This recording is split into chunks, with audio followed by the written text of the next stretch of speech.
Breaking news नाज़रीन, senior सूबाई वज़ीर शर्जील मेमन जी सदारत हेठ आला सतही इजलास रेड लाइन मनसूबे में अघ भराई जो जाइज़ो वरितो वियो। बस डिपोज़ ऐं टर्मिनल जी तामीर में अघ भराई, यूटिलिटीज़ जी मुंतकिली समेत ॿियनि मसइलनि ते ख़्यालनि जी ॾे वठि।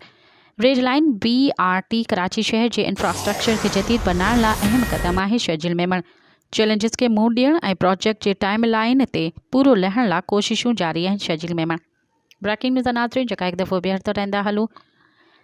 सीनियर सूबाई वज़ीर शर्जील मेमन जी सदारत हेठ आला सतही इजलास रेड लाइन मनसूबे में अघ भराई जो जाइज़ो वरितो वियो। बस डिपोज़ ऐं टर्मिनल्स जी तामीर जे अघ भराई में यूटिलिटीज़ जी मुंतकिली समेत ॿियनि मसइलनि ते ख़्यालनि जी ॾे वठि।